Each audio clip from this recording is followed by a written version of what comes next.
Mesdames et messieurs, c'est un réel plaisir pour moi de vous retrouver à nouveau dans le cadre de ce programme, invité de la rédaction. Et pour ce numéro, nous nous intéressons à la délinquance juvénile, en l'occurrence le phénomène Koulouna, qui, vous le savez, prend de plus en plus de l'ampleur dans la capitale depuis un bon moment.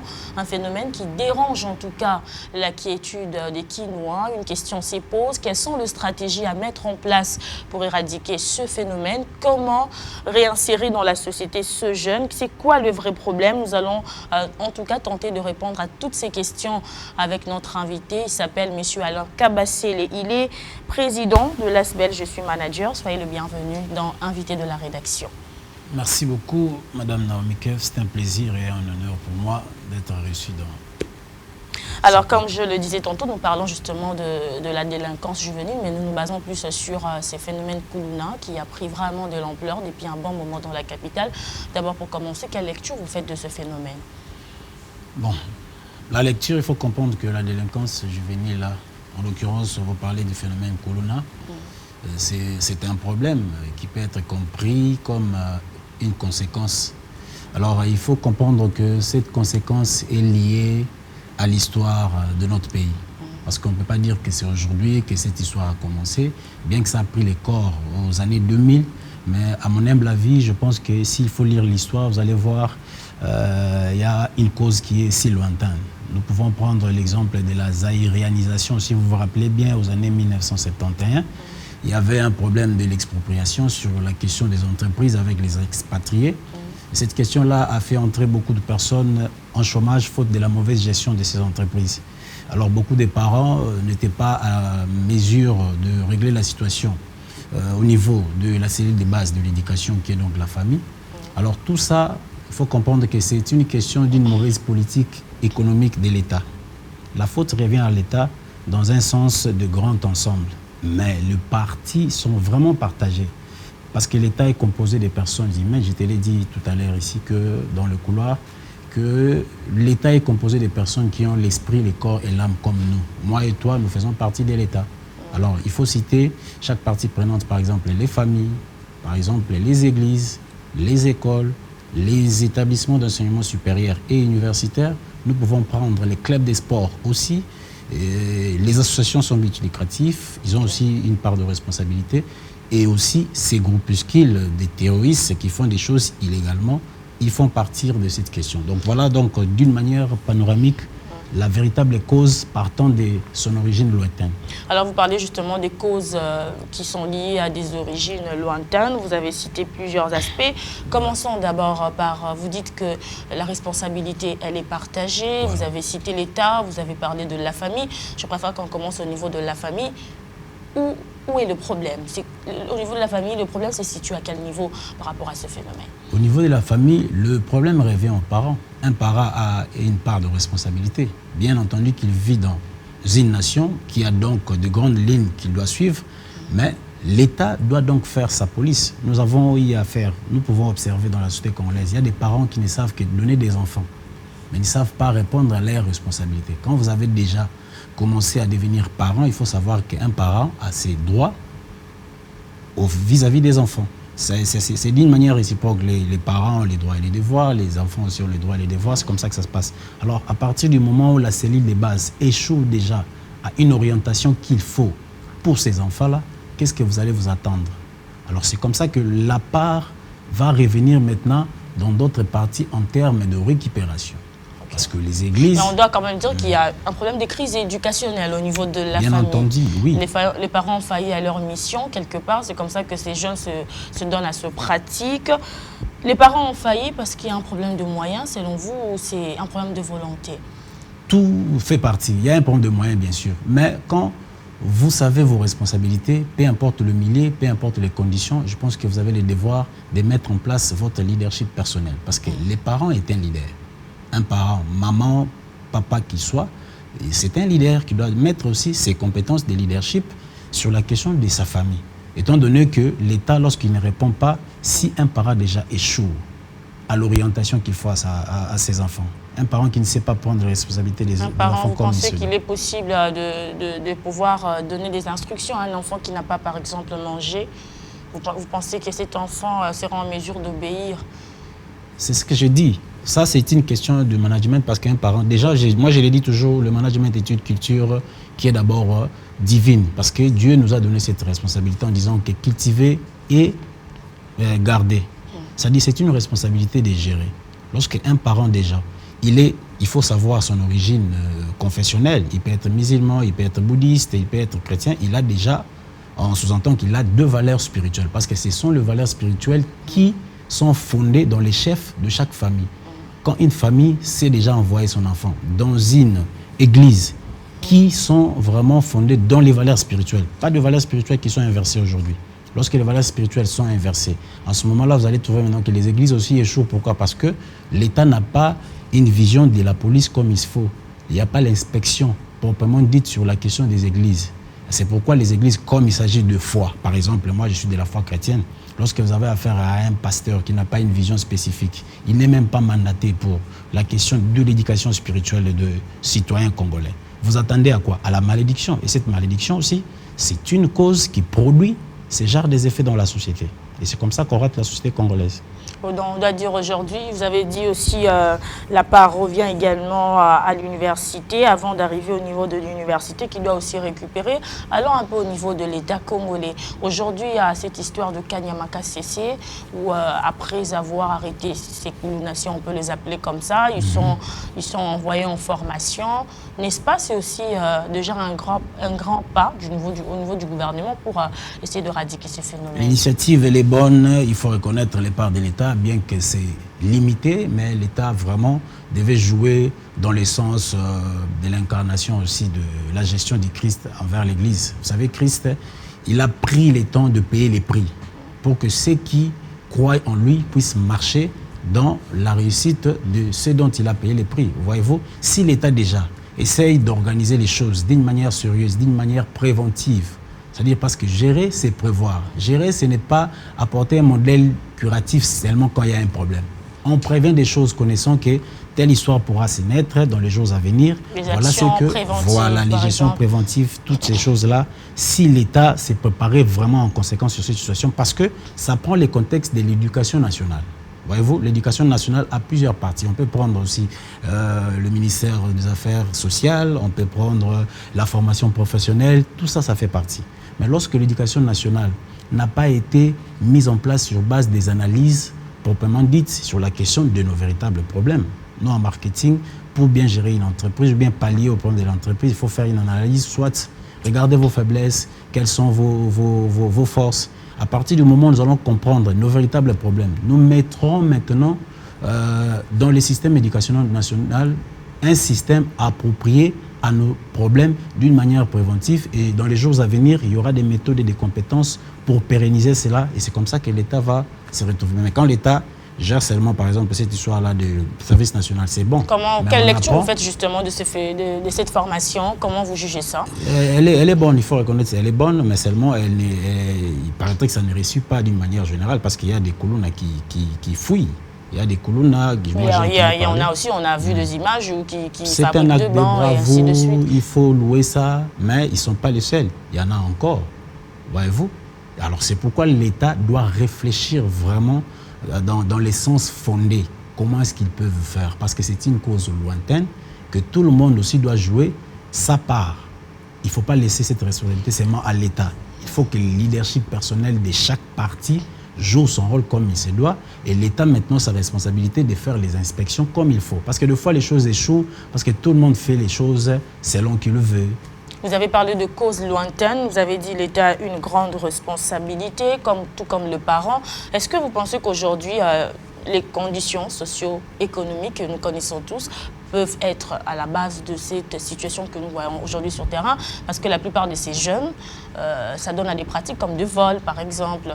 Ils volent en utilisant la force. Est-ce que vous pensez que les conditions socio-économiques ont occasionné aussi cette montée de la recrudescence du phénomène Kuluna? Bien entendu, cette recrudescence, je vous ai dit, cette cause lointaine, vraiment, c'est les nerfs de la guerre. C'est les nerfs de la guerre, la question de l'économie.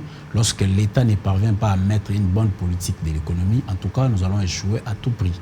Mais seulement qu'il ne faudra pas seulement attendre de l'État, parce que la responsabilité de l'État, elle est vaste. La société a plusieurs problèmes. Si l'État n'est pas très bien organisé, nous, les citoyens congolais, nous pouvons aussi aider l'État à s'organiser en quittant les liens de critiquer seulement négativement les réalisations. Donc, les parents doivent récupérer. Donc, voilà, c'est en fait que ça doit commencer au niveau de la famille. Les parents ont leur devoir. La famille, c'est le départ. C'est considéré comme la cellule de base pour l'éducation. Il faut que les églises soient aussi sérieuses. L'État doit veiller sur de véritables hommes des dieux parce que ce sont des personnes spirituelles. En réalité, dans l'homme, c'est l'esprit, madame. Quand l'homme, son fondement spirituel n'est pas bon, vous pouvez tout l'amener, ça sera toujours problématique. Parce que les colonnes là qui sont là où on les a amenés, Dieu aussi doit intervenir. Il doit avoir des leaders spirituels vraiment appelés des dieux qui ont les mandats pour aller faire en sorte que ces enfants soient vraiment réinsérés dans la société avec deux valeurs, non seulement morales, mais aussi spirituelles. Des valeurs chrétiennes. D'accord. Alors, vous avez dit, vous avez parlé également de l'université, des écoles. Dans quelle mesure ils interviennent? Parce que dans la plupart des cas, si on doit mettre peut-être sur 100%, la plupart de ces jeunes qui se livrent dans ces pratiques ne sont pas forcément ceux-là qui étudient. Maintenant, dans quelle mesure l'école, les universités interviennent? Lorsque les écoles oublient d'abord leur mission ils font partie de, je pense, des entreprises de services sociaux, c'est-à-dire ils aident l'État d'une manière à des devoirs sociaux parce qu'il s'agit de l'éducation. Ils sont devenus des entreprises à but lucratif, ça devient compliqué. Quand les écoles coûtent trop cher dans un pays où l'économie n'est pas stable, madame, attendez-vous à des dépravations de mœurs. Attendez-vous à des écoliers qui vont dériver sérieusement. Parce que après ces occupations, est-ce que l'éducation nationale, qu'est-ce qu'il a réservé après les écoles de l'enfant? Quel genre des activités qui sont soumises à ces enfants pour venir pallier, compléter cette éducation du point de vue mental, moral? Quelles sont les disciplines qui sont entrées en compte? Quand les enfants sont dans la distraction, alors ils vont rester maintenant accrochés à l'histoire, par exemple, les réseaux sociaux là. Quand il n'y a pas des parents qui gèrent bien cette histoire avec les enfants, l'enfant peut déjà avoir 10 ans, il est déjà dans des histoires que vous, les parents, vous ne maîtrisez pas, que l'enfant a déjà des connaissances, par exemple, sur la question des sexualités, des sextapes, les amours à distance, tout ce qui s'en suit, ça impacte sur l'éducation des enfants. Voyez-vous? C'est pourquoi les écoles doivent revenir à leur objet. L'objet social, c'est quoi? Il faut servir la nation d'une manière éducationnelle. C'est donner à fond pour éduquer les enfants comme il se doit, avec des suivis. Justement, cette volonté patriotique pour donner l'éducation comme il se doit, faire la sélection des bons enseignants et tout ce qui s'en suit. Ça va permettre en sorte que, d'une manière morale maintenant, que nous puissions avoir des citoyens qui ont de valeurs morales pour devenir des citoyens qui vont servir dans l'avenir notre pays. Avant d'arriver au niveau de stratégie, parce que c'est même le socle de cette émission, avant également aussi de chuter, au regard de tout ce que vous avez dit, est-ce que vous pensez qu'aujourd'hui la jeunesse est délaissée en RDC? La jeunesse est délaissée, mais cette façon de plairer, c'est aussi irresponsable. Je vous ai dit, cette classe des bourgeois-là, cette circonscription de politique, ce sont des personnes comme nous. C'est-à-dire qu'à partir du moment où nous comprenons déjà que la jeunesse est délaissée, mais parmi ces jeunes-là, il y a des jeunes qui sont sauvés, par exemple, par la bonne éducation familiale. Il y a des jeunes qui ont réussi peut-être à se rattraper par de recyclage, de formation professionnelle et tout ce qui s'en suit. Ils ont quand même aussi des fondements spirituels valorisés, qui ont maintenant le devoir de mettre maintenant leurs compétences, dont j'ai dit les leaderships personnels. C'est là où interviendra maintenant les clubs des sports, par exemple. Parce que le phénomène Kuluna, c'est aussi des vengeances. À l'époque, il y avait un système Pomba. Pomba, beta, tout ça. Alors les gens qui étaient des faibles, qui étaient des non-sportifs, parce que le club des sports avait perdu aussi leurs raisons. Ils ont commencé à utiliser leurs biceps, non pour les raisons fondées. Ils frappent les gens dans des routes. Moi, je me rappelle à Matongue à un certain moment, parce qu'un tel Azananzela, et c'est une façon maintenant que le Kuluna a eu aussi à générer pour commencer à se venger, parce qu'ils ne sont pas forts. C'est pourquoi ils ont commencé à utiliser les instruments. Ça fait aussi partie des causes. Et les Asbel, est-ce qu'ils ont vraiment des visions comme il se doit pour récupérer ces genres de jeunes? Qu'est-ce qu'ils font dans les universités? Tous les jeunes veulent entrer dans la politique aujourd'hui. Mais est-ce qu'ils savent que la politique a besoin de l'influence, formellement dit, et d'un leadership fort, rempli de compétences qu'on peut juger de la lecture de votre passage depuis votre école primaire, votre université, qu'est-ce que vous avez pu faire avant d'embrasser la carrière politique? Alors venons-en justement aux stratégies à mettre en place pour essayer d'éradiquer ces phénomènes, parce que c'est déjà une réalité. Maintenant, il faut penser aux solutions. Quelles sont les stratégies selon vous? Je rappelle déjà qu'au niveau de votre ASBEL, je suis manager. Vous organisez même des éditions de Carrefour Scientifique. À part ça, il y a également la marche de santé où vous permettez justement à ces jeunes qui ne préfèrent pas de conférences, entre guillemets, de pouvoir profiter de la détente, mais pour le prêcher. Aujourd'hui, puisqu'on dit la jeunesse, c'est l'avenir de demain. Quelles sont les stratégies concrètes qu'il faut mettre en place au niveau de la famille, au niveau de l'État, au niveau de la société, pour essayer, tant soit peu, d'éradiquer ces phénomènes? Parce que la peur, c'est aussi d'influencer les autres qui viennent en paix ou encore de couper, mettre carrément court un terme à ces phénomènes corona. À cette question, la responsabilité première qui doit nous aider comme grande ligne dont nous devons s'orienter, c'est l'État. Il doit revoir les systèmes éducatifs d'une manière nationale, dans tous les contextes. Ça va nous aider maintenant, nous, en tant que deux acteurs, en termes, parce que nous faisons partie de la société civile. Moi, par exemple, je vous ai dit que les problèmes sociétaires sont énormes. Moi, je suis dans les secteurs éducationnels et socio-culturels. Pourquoi? Parce que j'avais constaté des conditions de vie sociale précaires, de l'éducation aussi au niveau des écoles et des universités qui étaient aussi précaires, aussi l'irresponsabilité de cette jeunesse suite à des diverses responsabilités à venir. C'est pourquoi j'avais compris que ma thérapeutique serait maintenant, je suis manager ASBEL, qui se résume par l'art du possible. C'est pourquoi nous avons 5 programmes. Du côté recyclage, nous faisons justement la sélection judicieuse. Par exemple, nous ciblons les facultés. Je prends l'exemple de ma faculté, le management. J'ai compris que le management, c'est un domaine qui sent bon, tout le monde veut faire le management, mais sans pourtant comprendre qu'il doit maîtriser l'organisation dans son ensemble. Et les champs le plus convoité, l'entreprise, la gestion. Donc, il doit prendre conséquemment à partir du moment où il est à l'université. Mais nous nous retrouvons, certaines universités font des licenciés de forme. On s'est dit, nous n'allons pas critiquer l'État. Nous remercions l'éducation nationale. Mais on s'est dit, nous aussi, au-delà de ces informations grandioses, nous allons maintenant entrer dans la recherche, dans la continuation pour cibler maintenant notre spécialisation. Nous apprenons par exemple les cours de rattrapage, par exemple la comptabilité, pour aller dans les fonds, comprendre comment ça se passe. Et je prends aussi les apprenants pour faire des visites guidées dans les entreprises. Voyez-vous? Maintenant, pour ces jeunes-là qui n'ont pas pour la les jeunes possibilité justement d'aller à l'école, justement, nous avons maintenant les activités culturelles qui peuvent prendre les activités musicales. L'autre fois, j'invite des fois les comédiens, les artistes, parce que j'avais compris que sur la question intellectuelle des conférences, beaucoup de jeunes ne sont pas intéressés. Pourquoi? Parce qu'ils disent qu'ils n'ont pas de moyens, ce sont des questions qui sont difficiles pour leurs conditions. Alors, qu'est-ce qu'il faut faire? On a utilisé la stratégie de la main de fer dans un grand développement. C'est une stratégie managériale qui vient dans les activités récréatives. Par exemple, la marche de santé, je suis manager.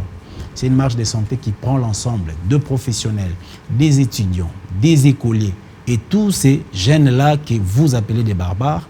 Mais lorsqu'ils viennent avec la compétence managériale que j'ai, j'essaie maintenant d'expliquer la vision de je suis manager. C'est par là que les jeunes se sentent aussi intéressés. Parce qu'ils sont dans leur terrain, au fait. Voilà, ils sentent que, à mon avis, peut-être c'est un renommé, un banquier peut-être de la place, avec un jeune qui n'étudie pas, mais qui fait des affaires peut-être de petites et moyennes entreprises.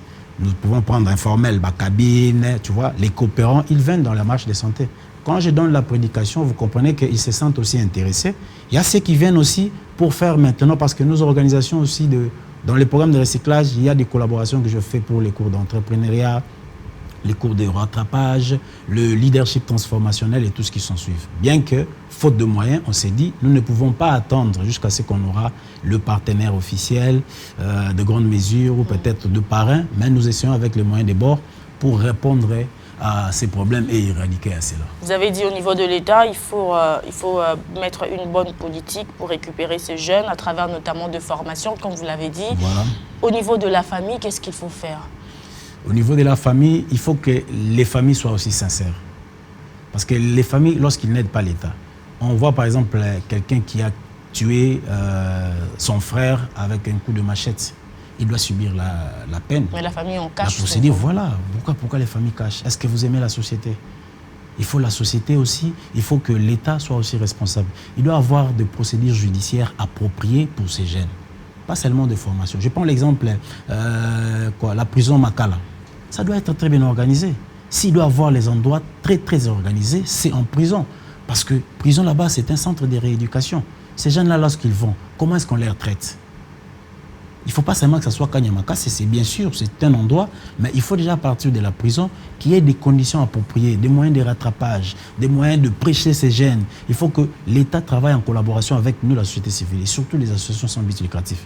L'État doit savoir qu'il ne peut pas tout, peut pas plutôt seul éradiquer ces problèmes.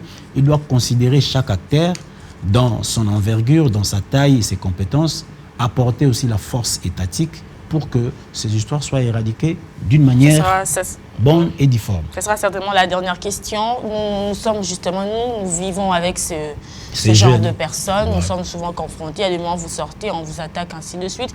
Quelle attitude adopter face à cette Il faut une attitude, cette attitude que j'avais dit, qui est garnie de la culture managériale. Je vous dis par exemple, moi. Tu vas gérer un Kuluna. Les Kuluna, c'est la politique. Tu les rencontres comme ça avec une machette, il te présente la machette. Les Kuluna là sont négociables. Je vous ai dit, des fois, ce sont des caractères de vengeance. Aïbi papa n'a pas raté. Parce qu'il faut comprendre que le phénomène Kuluna et le phénomène Chege, c'est deux phénomènes différents. Le phénomène Kuluna, c'est beaucoup plus ancré sur la vengeance. Parce que là, la Banzala, l'État qui part à Bangote, il y a beaucoup de raisons. Et beaucoup, c'est devenu maintenant un service de prestige. Mais ces gens-là, il faut savoir parler avec eux. Il faut savoir leur faire comprendre ce qu'ils font. Ce n'est pas élégant. Moi, par exemple, des fois, je rentre tardivement. Par exemple, déjà venir faire cette émission avec ce genre de comportements aujourd'hui, c'est un risque. Mais parce que je suis sûr, déjà dans mon secteur, je m'entretiens avec eux, je parle avec eux de projets qui sont déjà établis. Ils savent que ce projet ne se réalise pas. Pourquoi? Parce que je n'ai pas encore de l'argent. Mais à partir du moment où on aura des parrains, je suis manager à des projets qui vont commencer à exécuter au niveau du quartier, des communes, et de la ville et tout ce qui s'ensuit. Merci beaucoup, M. Alain Kabasele. Je rappelle que vous êtes le président de l'ASBEL, je suis manager. Merci d'avoir répondu à notre invitation. Merci à vous. C'est un honneur pour moi de venir dans ces plateaux. Je vous remercie. Également à vous, mesdames, messieurs, je rappelle que nous avons parlé du phénomène Kuluna. Nous avons essayé de proposer des stratégies. C'est vraiment un sujet très délicat, un sujet vaste. Nous vous promettons que nous allons encore y revenir prochainement avec un autre invité, pourquoi pas, pour développer encore ce sujet. Merci pour toute l'attention que vous nous avez accordée. Prenez rendez-vous tous les jours, 19h30, 13h juste, 23h30 et la rediffusion également à 7h juste pour nos différentes éditions du journal. Excellente continuité de nos programmes.